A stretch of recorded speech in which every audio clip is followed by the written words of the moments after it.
All right, in studio with me from Noble Predictive Insights is Mike Noble. Thanks for coming in. Hey, thanks for having me, Mike.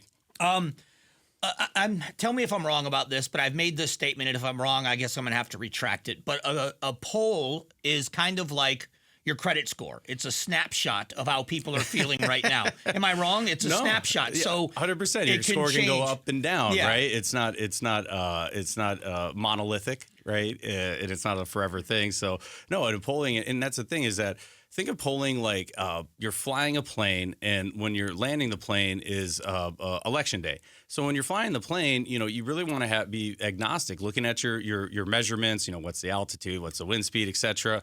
And then when you're getting ready to land the plane, you dial in and you make your call. So, and that's the same with polling. But if you're reading the trends, it tells you what's working, what's not, and where the opportunities and threats are. So let's talk about the presidential race, because you came out with new poll numbers, and it's interesting. It looks as if in Arizona, RFK Jr. is damaging the current president. I mean, that the numbers are showing that he's pulling votes from Biden. Yeah, 100%. So it's one of the most common questions I get when regarding the presidential is like, hey, what's with RFK Jr.? And that's the thing, when you got red team, blue team, and then you got this third variable, the big question is, who does it help and who does it hurt? Because they're going to pull from somebody, and it's clear that, and it's been showing our polling and others that clearly the third party candidates like RFK Jr. hurt Biden more than Trump, because in a crowded field, Trump's lead over Biden grows to 7 points compared to where he's up +3 when it's Biden and Trump head to head, and also Biden loses key ground with key voter blocks, and those are Democrats, independents, and younger voters, people that he's are maybe not very sold on Biden as potentially the nominee. What's interesting, I was looking at the polls that you sent out. Both Trump and Biden are polling worse in Arizona than they did the last election cycle. Although, I guess to put it this way, the former president is polling less bad in Arizona. Correct. But his numbers are not as high as his numbers were when he lost the race. Correct. And that's the thing is, Trump is up, but don't get too crazy. And it goes back to this point I've been saying a lot, is that it not only it's a repeat of 4 years ago.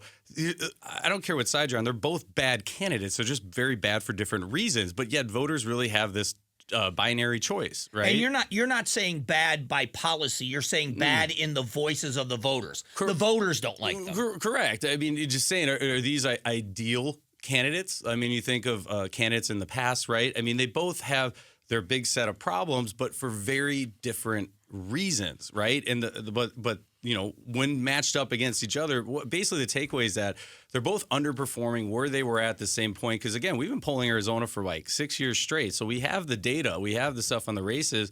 So they're underperforming. It's just Biden's doing worse than Trump. I mean, Biden's really got some serious problems. You're seeing that in national polling. You're also seeing that here in the battleground state of Arizona. Do you have data on what's driving that? Is it the economy that's dragging him down, the border that's dragging him down? Is it some of the other things with the questions about his ability to do another 4 years? Does all that play a role? It's part of it, but here's the thing. The biggest drivers, especially what's unique to Arizona, the hands down, the top two concerns for voters, especially for folks in the middle, is border immigration and then inflation.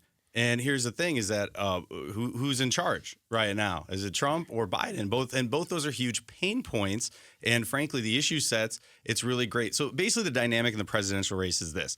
Every day that Trump and Republicans can keep it on border security, inflation, or economy, they're winning.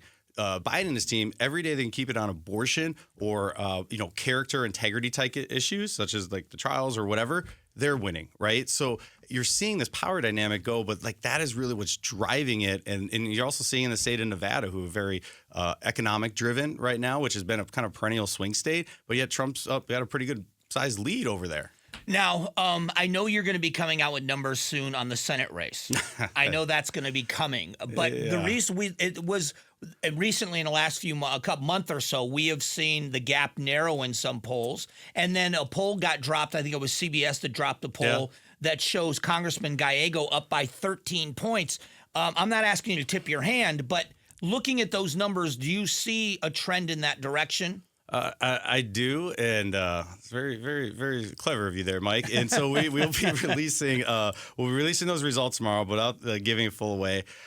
Same trend. I think that might be a little more exacerbated, at least there. But really, the takeaway is this, and I think that's what's interesting in this dynamic. Like the game of politics is unequivocally changing from our historical norms. Previously, is that Senate and President were very closely aligned, but you're seeing, like especially Arizona, Nevada, where the Republican or Trump is up pretty decent in the presidential race, but then in the U.S. Senate race, the Democrats are very much farther ahead. And frankly, I think with the results tomorrow, you're going to see similar trends. I think. Okay. When you look at the Senate primary in Arizona, if the numbers, does this help? Does Mark Lamb have an opportunity to still win this primary?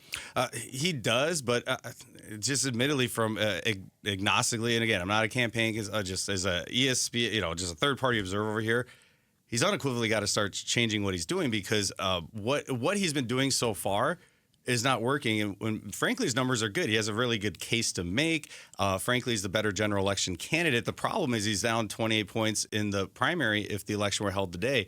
And what's interesting is that he needs to unequivocally get more aggressive because, again, if you're competing for the nomination, you need to compete against that person you're going against. But from everything that I've seen, I haven't seen him really take the fight to it. He's been really kind of on there with like white gloves or kid gloves on. So I don't know, we'll see. And I'm always curious about how you do things and come up with numbers.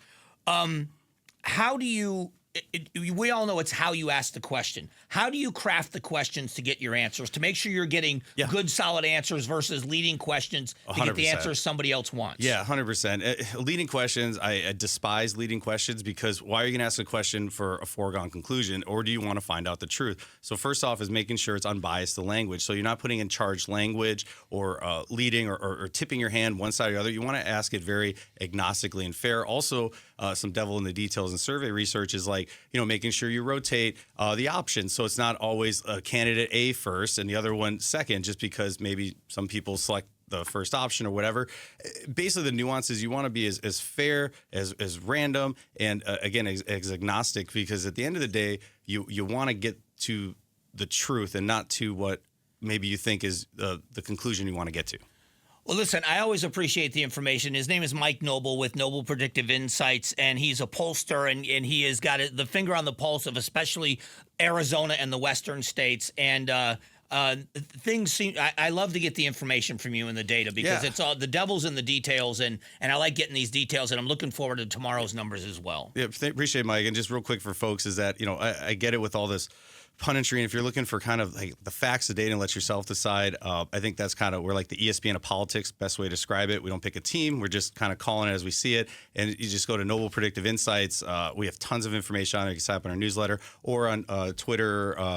You just NPredictive is our handle there. Anyways, if you follow there, you can get a stream of what I can tell you is unbiased. Because remember, it's not our opinions. It's the voters. We're asking the voters, and we're just interpreting it, right, and just kind of calling the race as we see it as the game goes on. All right, man. I appreciate it. Mike, thanks for your time, and it's always a pleasure. Thank you. All right. Mike Noble from Noble Predictive Insights. Check him out online. It's always great information. Thanks for watching The Mike Broomhead Show. Tap to watch and listen to the new season of Amazing Arizonans, a KTAR News podcast. You can also click the button in the middle to subscribe.